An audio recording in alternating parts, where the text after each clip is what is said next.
Hi everyone, so just a quick first impressions for you on the latest release from Gallagher Perfumes, and this one is O'Fraiche.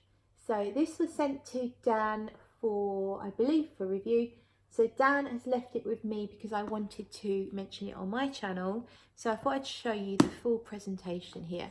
So you have, this is sort of magnetic there. So it says O'Fraiche there. You have all your notes on the front. Open it up, you have some information about the background to the fragrance and the inspiration behind it, and there you have in this dark bed of silk. It's probably not silk, it's not silk, but okay, this dark silky bed is the fragrance and it's called O'Fraiche. So the notes are blackcurrant, Concord grapes, dried tobacco leaves, sandalwood, orris butter, ambergris. Now there are more notes, I think. Haitian vetiver, patchouli musk, rectified birch tar, Australian sandalwood. Anywho, so this is basically Daniel Gallagher's attempt to make a tobacco fragrance that is wearable in spring and summer. So what a great concept. We all love tobacco, or most of us love tobacco. It's a very popular, well-loved note amongst frag commas. So why not try and make a more spring summer worthy tobacco concoction? So that's that, and let's smell it. I just sprayed it on here about 3 minutes ago, so this is very fresh. And I sprayed it on skin the other day, and I haven't given it a full wearing, so there you go. Daniel Gallagher. Is there tomato leaf in here? I feel like there is. This is so natural. It smells like you stepped into a greenhouse. It's really earthy. It's like stepping into a hot greenhouse. Loads of tomatoes growing all around you. My mum used to grow tomatoes in the greenhouse at the bottom of the garden. And then when my brother was a teenager, he started growing cannabis in there. Then she threw a bit of a wobbly about that. So that's a long time ago now. But I used to walk in there when it was just tomatoes.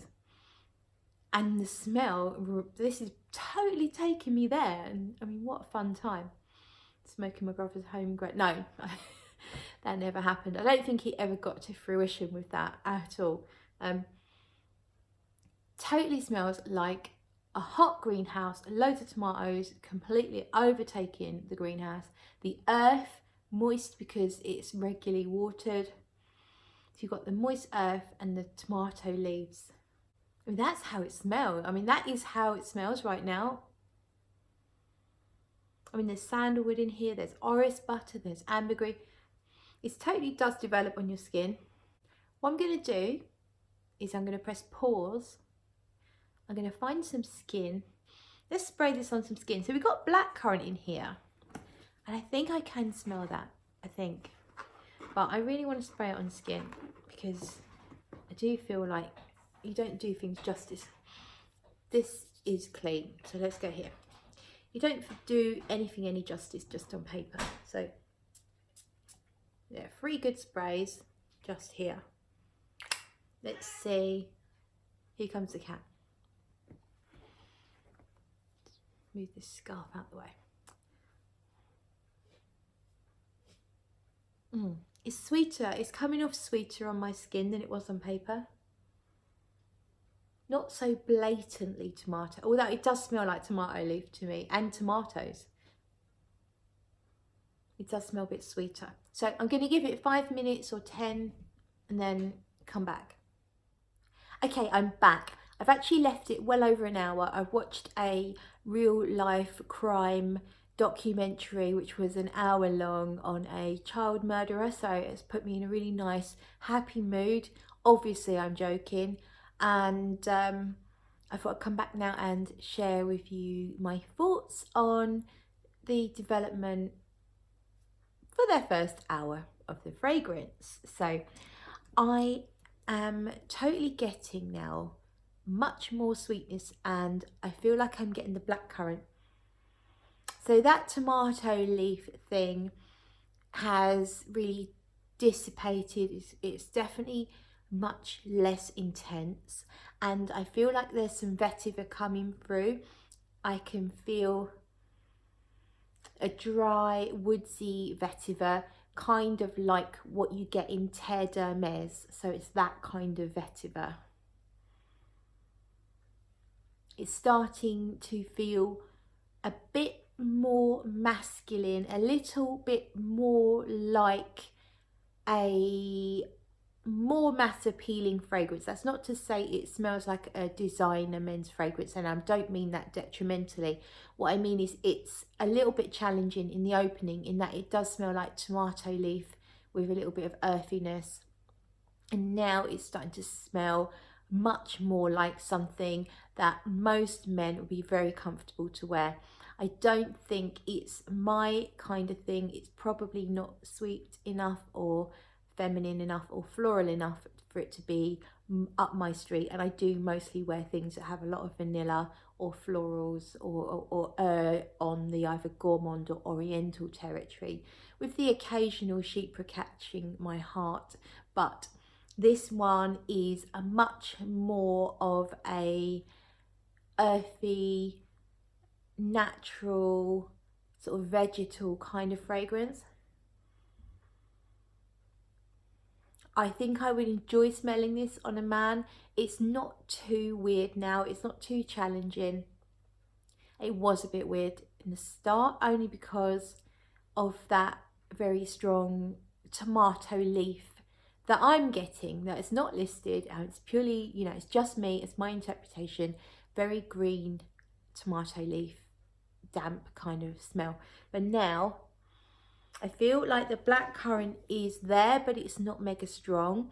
So if you think about Enchanted Forest by Vagabond Prince, the blackcurrant, I think that's a blackcurrant fragrance, is not as strong as the blackcurrant in that fragrance. It's more subdued. I feel like the blackcurrant is just taking a very minor role.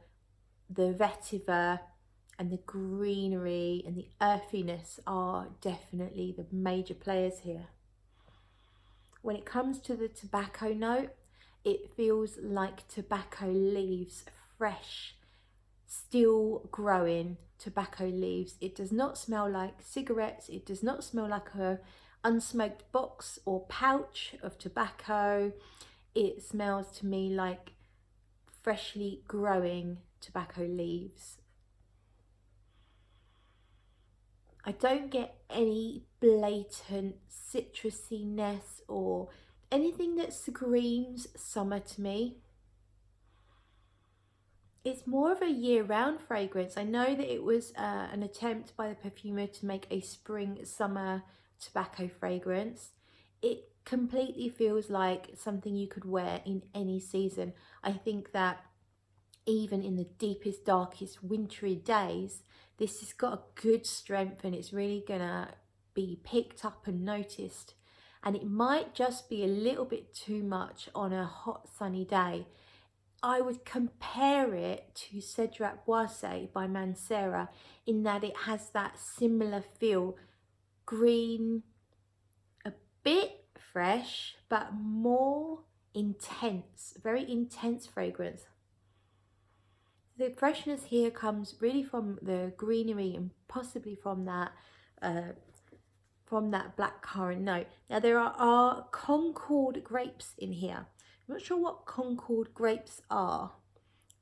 Oh, I know what grapes are, but I don't know what Concord grapes are. I should have looked that up. Naughty me. It says dried tobacco leaves as a note. As I said, the tobacco I get is more of a fresh leaf. Sandalwood, orris butter and ambergris.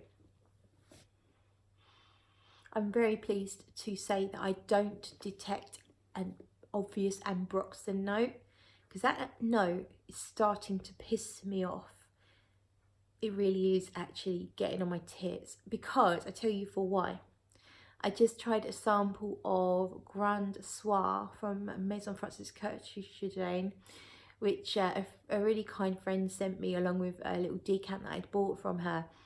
And initially I loved the sweetness and certain aspects of it. And then I was like, oh, fuck's sake. It's this dry, powdery, cheap, nasty, woodsy thing started to come through. I haven't checked. I don't know for 100% fact that it was ambroxan, but I would say it reminded me so much of a Sauvage that it probably is ambroxan. And that is really, really getting on my, yeah. So the good news is I'm not really detecting that in here.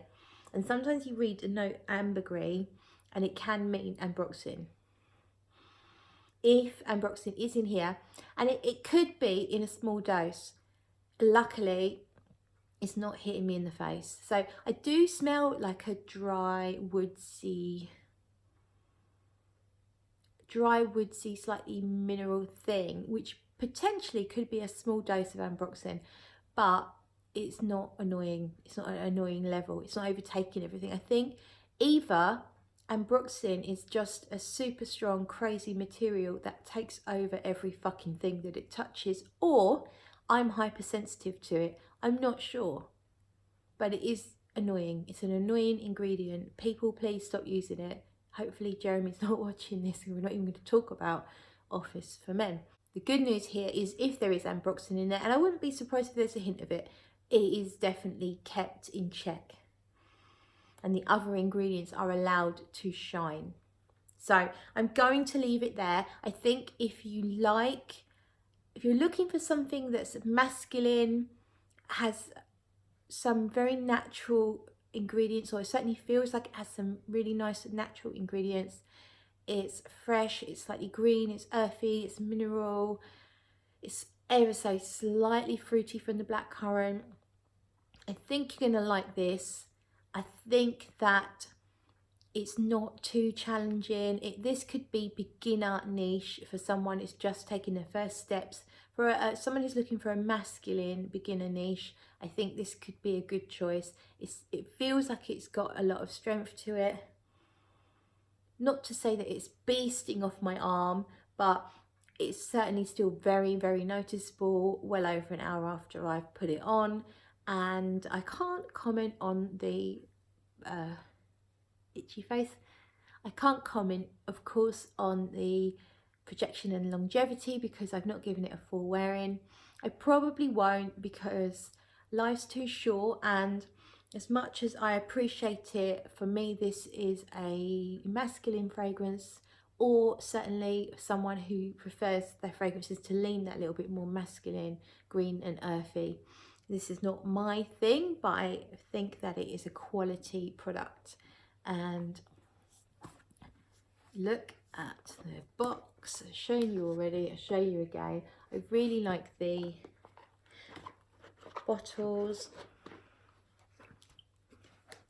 I love that you get the notes here.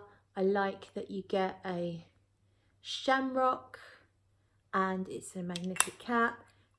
Lots of things about this this house that scream quality. They've clearly put a lot of time and effort into producing some really nice, decent fragrances with decent packaging at an affordable price point. So that is my review for O'Fraiche. Hope you enjoyed it, and I will see you in the next one.